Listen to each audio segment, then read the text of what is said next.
the most central and the core shloka of Kathopanishad. Na jayate mriyate va vipaschit. Vipaschit andre that chaitanyam, that awareness, that intelligence, cosmic intelligence is vipaschit. And what it says, ayam kutaschinna babuva kaschit. This intelligence has not come from anywhere. It's not born from something, nor anything is born from it, it is said. Means everything is this only. There is no new thing other than this. Was husband born out of this man? Was husband born as a separate entity to this man? Like that, from this Chaitanya Shakti, nothing was born. Like a man is modified into a husband, a son, a brother, an uncle, friend. All these are modifications of the same man. Like the whole Jagat is the modification of the same Chaitanya Vishuddhatma. That is the idea. Aja, not born, Nityaha, is always there, Shashvata, never declines or reduces, remains the same. Purana, and this is the most oldest one. Before that there was nothing. This was always there. This doesn't die, this doesn't get killed. When your body is getting killed, doesn't get killed. Why did they use this Hanya Mane Sharire? This is almost exactly used in the second chapter of Bhagavad Gita, Sankhya Yoga, where Krishna explains to Arjuna, Arjuna, you are thinking you are going to kill these grandfather or Bhishma or Dronacharya, your teacher, but truth is that nobody is killed. Because if you think you are the ātman, then this cannot be killed. Body is not. Then he gives many beautiful logics in second chapter. If we have time, we will do that. 3-4 logics he tries to give to Arjuna to coax him to fight the war. So one logic was that because ātman exists alone, everything else is modification. So don't worry about modifications. The truth does not die. Therefore you go ahead and fight the war. That was the logic Krishna uses, which is from Kathopanishad. Again, we have also heard that if somebody thinks I am killing, he doesn't know. Somebody thinks I am getting killed, that person also does not know, because this one, the ātman, the awareness, nobody can kill it, nor it gets killed. Science subject is always there. Whether science books are there or not, science knowledge is there. Whether science teacher is there or not, science knowledge is there. Whether I learn science or I don't learn science does not mean science is there and not there. It is not dependent on anything. It is there. So if I tear the textbook and tell, I have killed science today. Have you killed science? No. Likewise, this ātman is the awareness. By body is getting killed, body is aware, but not awareness. Body is like the textbook of science. It is not science. It is the knowledge of science. Tear the textbook, science does not die. If teacher leaves, science does not leave the class. If you don't study science, science does not vanish. Or if you study science, science does not appear. Science as a subject, as a knowledge is always there. In the same way, this ātman is always there. You destroy the body, which is the container of the ātman, ātman does not die. Likewise, this ātman, the Chaitanya, is what you truly are. That's why there is no death and birth for you, is what is the ultimate truth. Then what about this Swarga, Naraka? These are all modifications. Your mind is at fault because mind did not study science, so you failed and you landed up in the same class. If mind had studied science, you would have passed and gone to the next class. Science has not made you fail or pass. There is no fault of science in that. Like that, there is no fault of ātman about what you experience, good or bad, sukha, dukkha, swarga, naraka. All this is your illusion because you thought you are a body and then you thought you have done something wrong and somebody told if you do something wrong, you have to suffer the consequences. You started believing all these things. Because of your belief system, now you have to go through all the experiences. Suppose you say, I am not the body, all your experiences disappear. If your experiences disappear, there is no sukha, dukkha left for you. So there is no naraka and swarga. All this is in your imagination. All that is in your mind. Somebody has written a question. Swami, in naraka also people go after making mistakes. Then why are they born again and they with a handicap or something? In naraka only everything should have been finished and they should have been born perfectly all right. It means what kind of work that they would have done, what kind of desires they had developed in the past birth. Even naraka could not finish the thing. They had to suffer it in this world only. That's why I said don't wait for another naraka and swarga. This is all in the mind. Now where is the Narka? Can you get a ticket to Narka? Can you know how many kilometers away it is? Is there a vehicle to go to Narka? It's all in the mind. See what happens at the end of this is also very important. I'm explaining to you this concept and you must understand very, very clearly. The body has got destroyed at the end of death. But what remains? The prana shakti, the energy, goes and merges in the mind. And mind merges in the vijnanamaya kosha, the buddhi. So you still remember your last birth. That you were a king or a peasant or a poor man, rich man, woman, man. This is still there in your mind. With this mind, you go to a certain loka anta heltive now. Objects have shapes. Do our thoughts have shapes? Do our emotions have any shapes? No. So like that, these are shapeless things. These are just a consolidation of all our thoughts and emotions and energy. They're in the energy form. Like electricity has no akara. It just flows. You don't know how it flows. Does it look like a circle? Does it look like you think electricity is the shape of wire? That is your imagination. If the thicker wire is there, electricity has become fatter. No, because electricity does not have any shape. Like water, it takes the shape of anything. Likewise, it had taken the shape of this body when it was filling the body. Therefore, Taittiriya Upanishad says all these koshas are of the akara of the body. Because it was filling the body like water filling the vessel. Now, body is destroyed. So what happens to the water? It has no shape. Like that, these koshas don't have any shapes. In films they will show ghosts like this, like that. All that is their imagination. Koshas don't have any particular shape. They are just energy which is transferred. Now this energy goes to some loka. When this pranamaya, manomaya and vijnanamaya are together, it's called the sukshma sharira. In a sthula sharira, all the five are sitting. When you drop the sthula sharira, the remaining bit is called sukshma sharira, which has mainly pranamaya, manomaya, vijnanamaya and also anandamaya in it, because all these four are together. That is sukshma sharira. Only deha is not there. These four keep traveling, loka to loka. And then, when you drop even this identity that you are the mind or a buddhi, or even the awareness of this, the prana which energizes it, drop it, there is one more sharira we have. It's called the karana sharira. In karana sharira, only anandamaya kosha is there. All other koshas are not there. This is anandamaya kosha is those of the yogis. They don't have identification with any body.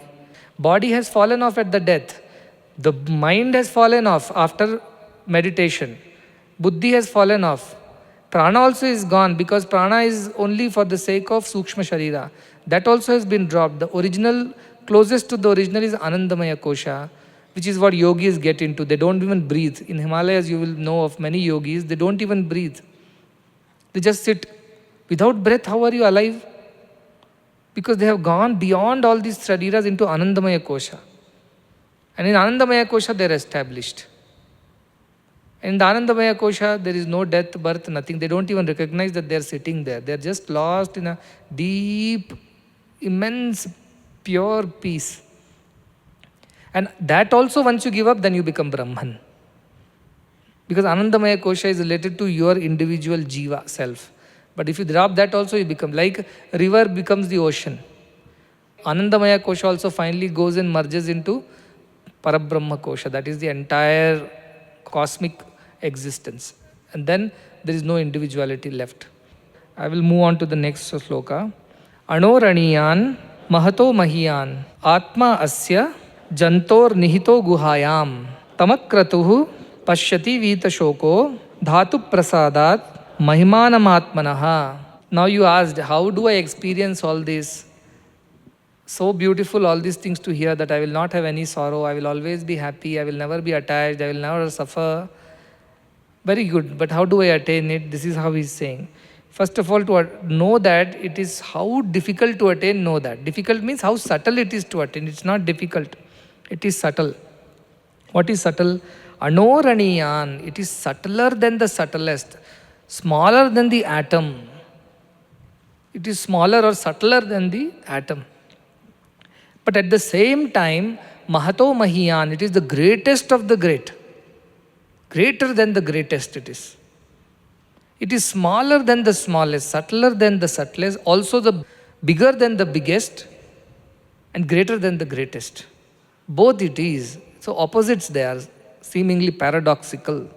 This Atma, Jantor Nihito Guhayam, it is in every being. Jantu means not just human beings.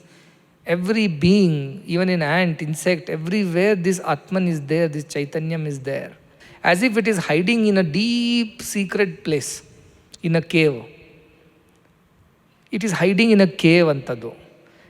Just now I told it is everywhere, this is no difficult. Now you are saying it is hiding somewhere. How it is hiding? Suppose you have read something 1 year ago. Now you can't remember. You have read it, but now you can't remember. What happens? It's as if it's hiding in your mind somewhere. That knowledge is there, but it is not coming out. It is as if hiding in your memory somewhere. I can't recollect the name of that person. I saw him, but I don't remember. That is the problem. I have experienced this before, but I don't remember the experience now. That is why as if it is hiding. Though it is very much there, but it looks like it's hiding like the spectacles on the head. Kannadi, we keep it on our head and think that our spectacles are missing. So like that, it's hiding. It is there, but it is not known because our attention is elsewhere. If our attention comes towards this, we will get to know. Then tamak kratuhu. Who can see it? Tama, that one. Kratuhu means who has finished everything that needs to be done. Kratu also means yajna yaga done for a desire. But akratuhu means who has finished doing everything. There is nothing more to be done by this person. It means what? All his desires are over. Why do we act in the world? Because we have a desire. To fulfill the desire, we act. This person does not act, he is saying. All that he had to do has been done.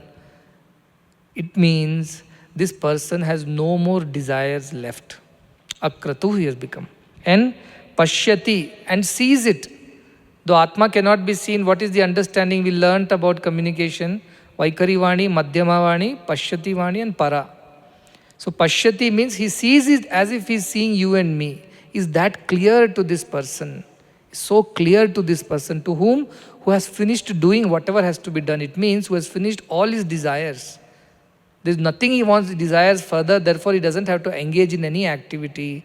Such a person who has become desireless, vita shoko, gives up all the sorrow. There is no desire, then there is no sorrow. Think of it, all sorrows are born out of desire only.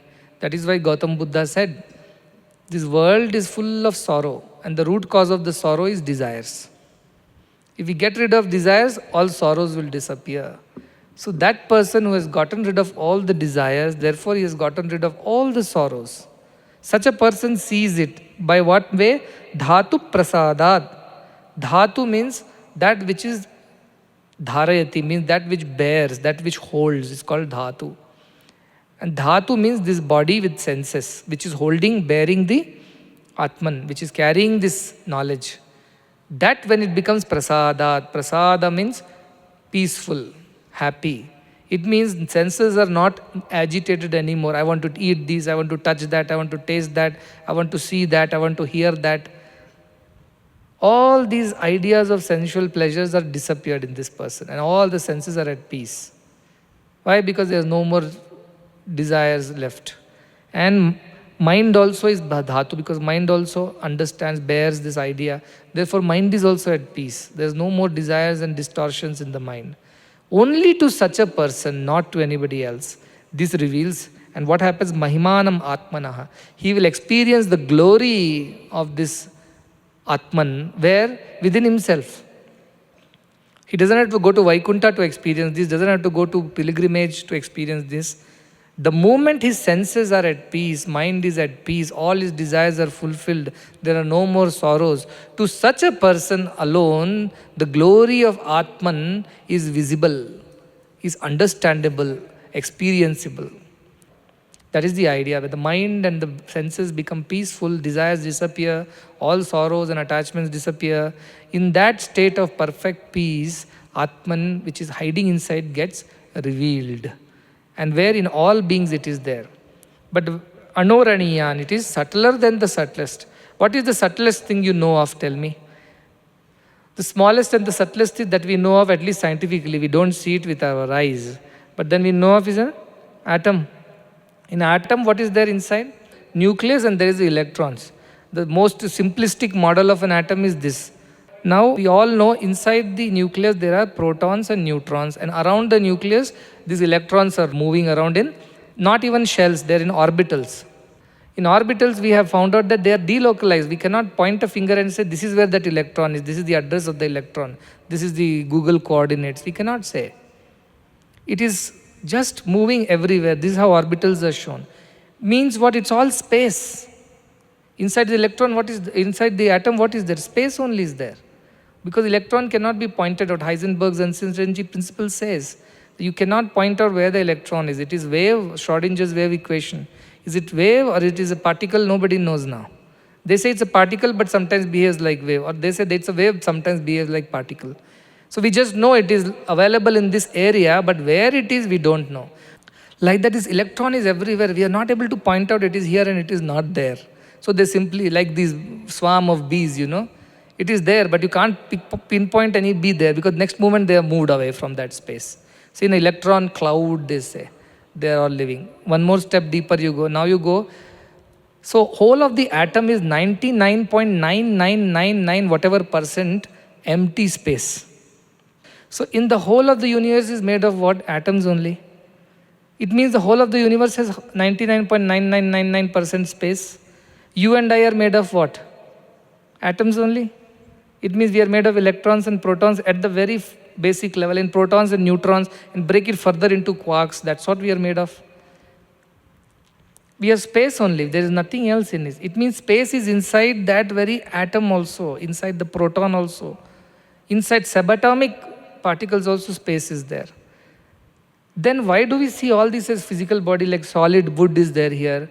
I can feel my body. My hand doesn't go through my hand. Because if 99.99% space is there, then my hand should simply slip through my hand and go. Because there are forces which are present in that space. There is an intelligence which is present in that space. What are the intelligence? There is strong nuclear force. What does it do? It keeps the protons and neutrons bound together. Because if there are two protons and suppose they fight with each other and there is no attachment, they'll split. Then helium will become hydrogen. There is no stability then. Similarly, we have weak nuclear forces also, which are causing radioactivity, which are causing the splitting of proton into neutrinos and things like that. That's how fission-fusion reactions are happening. So that is one more force which holds the things together. Then there is, come out of the electrons and protons in the atom, then you have a force called electromagnetic force. You all have known about electric charges and magnetic fields. And that's how all this electricity is running, the dynamos, the motors. We all know that there is a south, north, or positive, minus, negative charges. We are all magnets and electric charges, aren't we? We are. That's why our head has to be kept in one direction while sleeping. We said, don't repel with the north pole. Because we all are magnets. We all are sustained by electromagnetic forces. That is why our bodies are like this. Otherwise, you would have collapsed into each other any time. Like Earth could have collapsed into sun, or a star would have collapsed into another star. But the gravitational force, beyond this, if you go at a cosmic level, what force is holding the whole thing together? Gravitational force. These four forces together is the field theory of Einstein. These four forces are keeping the things in their place. It keeps the protons in their place, it keeps the protons and electrons in their place, it keeps the atoms in their place, molecules in their place, it keeps the objects in their places, it keeps the whole universe, planets and stars in their places. So all the empty space, 99.999% are empty because they don't allow the two things to collapse or two things to part further. These forces decide that everything should remain at the same distance from each other. They don't allow them to come closer or go far. So you will say, why this wood feels like a wood to me? It should have all empty spaces. Because my finger and this wood, when they come together, the resistance happens from the electrons to electrons. The electrons in the atoms of this wood and the electrons in the atoms of my skin, they have the repulsion, electric forces. And therefore, my electrons will not go closer than this into the wood. The whole world is empty, 99.9999%. It's empty space. So you go little deep into quantum physics, little deep into this field theory, which was the last work of Einstein. He wanted to prove to the world that there is a unified common force which sustains the entire universe, the relativity theory. At the end of it, what happened? He could not prove it at that point in time because quantum mechanics had not evolved so much. But today people believe that entire universe is covered by a field, they say. What is that field? A force field. And what are the forces? Various kinds: gravity, electromagnetic forces, or strong nuclear or weak nuclear forces. And from the subatomic level to the cosmic level, a force is there which is holding everything together. It does not allow them to part more than this or come closer to that. That's why I feel my skin is solid, these objects are solid, because when I bring anything close to that, the resistance of the forces does not allow me to penetrate through them. So I think it is solid. Actually, it is not solid because the resistance does not allow me. I feel it is solid. Everything is just a maya. More than this, what can be a proof? That what we see is not the truth. Better than this, what proof can be there? The science itself is coming there now. First they said all the Big Bang happened from where? From single point, it seems. From single point, some bang happened and everything else came out and continuous expansion happened. So now they are saying, suppose we reverse this process and start contracting the whole universe. We can again contract it back to the same point, theoretically possible. So what is all this universe? What is you? What is me? What are the mountains, rivers, beasts, birds? Nothing but a point. If you really think deeply about it, so physics is at the verge of metaphysics now.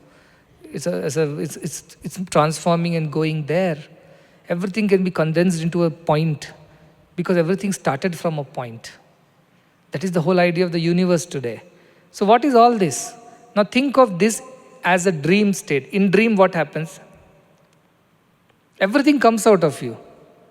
A new city comes out, buildings come out, trees come out, birds come out, human beings come out, time, the concept of time comes out, the concept of space comes out, everything happens in your dream. Have you realized that? How similar it is to this idea? And from nothing, everything emerges. All the beings, all the trees, the distance, the space, time, situations, emotions, thoughts, everything is emerged in your dream. And at the end, what happens when you wake up? Everything has gone back as if sucked into that.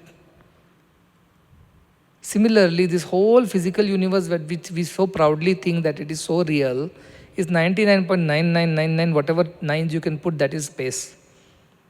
And everything can be contracted back into that space theoretically. And all this solidity that we see, the whole universe, it's not real. It's our imagination of things. Why I do see this as black? Because the electrons in the atoms that made this metal, they absorb a certain frequency and emit a certain frequency, because of which whatever is emitted, I see it as black. Colors are just that. Is the movement of electrons between their energy shells, radioactivity, or even what you call fluorescence. Everything is just movement of energies. So if you really start thinking deeply, what I see this universe around me is nothing but my imagination of empty spaces.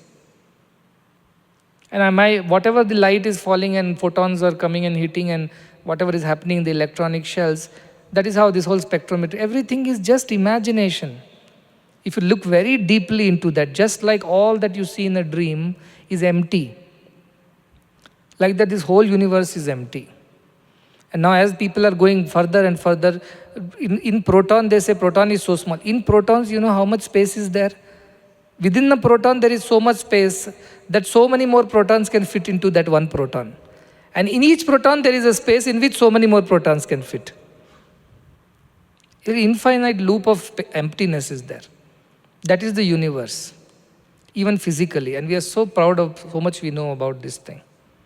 And little also we don't know about the truth behind it. What fills all that space? Where did these energies come from? Where did this field emerge from? It knows how to keep hydrogen atoms separate and not allow them to join together and become helium. It knows. It has exact balance of force inside hydrogen atom to ensure that it remains hydrogen and does not become something else. It has enough knowledge to keep a lithium atom as lithium only and not allow it to split into 3 hydrogen atoms. It is so intelligent, that force. That is what Einstein at the end, he confessed. That we don't, the more I come to know, the more I know that I don't know about this universe. And I leave it at that. He says, beyond that, I'm not able to, my mind is not able to explore, but I do believe, he says, that there is a higher intelligent force, not an unintelligent mechanical force. No, this is an intelligent conscious force, because this is so very well designed. There is an intelligence. Edison was traveling by a train. He was a young scientist then. And a senior scientist was also traveling in the same train. He was reading Bible. And the other scientist who was there, he said, what kind of scientist you are? You believe in these Bible stories? You are supposed to be a scientific mind. You should believe in science, not in this cock and bull story. And Edison said, no, I believe that there is truth behind all these things, and this is not all it is. And the other scientist said, I think you need some advice from me. Let me know, I will come over to your place and I will teach you what is real science. And take you out of the superstition of Bible and God and creation of Genesis and all that. So he said, fine, this is my card, please come to my lab. And the old scientist goes to Edison's lab to teach Edison that all this, you don't believe in this superstition, religion and all, believe in the science. So when he goes there in his lab, he sees a beautiful model of solar system, a wooden model. And this elder scientist becomes very impressed. He asks Edison, who made this model? Who made this? He said, nobody made it. And this senior scientist says, what are you talking? Somebody should have made it. He said, no, one day I opened the lab door and I saw this model was just there. So the scientist says, how is it possible? Some carpenter, some designer, somebody would have made it. He said, no, it just appeared out of nothing. He said, how can something appear out of nothing? What are you talking? Are you a scientist at all? And then Edison says, when you say that the whole universe appeared out of nothing, why can't a simple solar system model appear out of nothing? The real solar system has appeared out of nothing, you are saying. But you are saying that this cannot appear out of nothing. You are a scientist or not, you check first. So I believe that God exists. There is a super intelligence that exists. And that is Nirakara Nirguna Brahma, Shuddha Chaitanya Rupa. That original pure intelligence is Brahman. And our Upanishad said it long ago. That beyond the physicality of the universe, beyond all the forces and energies, beyond all the matter, there lies an intelligence, a cosmic consciousness, which is not unaware, it is aware. It exactly knows how to keep hydrogen and not let it become something else. It knows how to make hydrogen and oxygen mix and make it water and not make something else out of it. It exactly knows how to create metals and salts and ions and electricity. It knows everything, including life. As another scientist said, we have discovered how to make life in the laboratory. He said, really? Come, I will show you. Okay, let's go. Went to the laboratory. Now he says, first you take so much of earth, and then he said, first you get your own earth. Then you teach me that you can create life. Earth is created by somebody else, and you using earth creating life. It means the very ingredient is not created by you. What pride you are taking in all this knowledge? It's all borrowed knowledge. The true cosmic intelligence, the consciousness is the Parabrahman. That is the scientific definition too now. You know the Vedantic definition that Chaitanya Vipaschit is Brahman. Scientifically also, that cosmic intelligence which keeps all the things in its place. Or imagine, just think of solar system. Every planet is revolving and going around the sun in its own orbits, as if under a magical spell. There is no button, there is no rule, there is no nothing. It just goes on its own. Look at the starry sky. Every star is placed in its own place, doing its own thing. And you mean to say that all this is just happens by default? No. Somebody is there behind all this. That which is behind all this is also behind our own buddhi and intelligence. That same intelligence permeates us, which permeates the entire universe. That is why it is Anoraniyan and Mahato Mahiyan.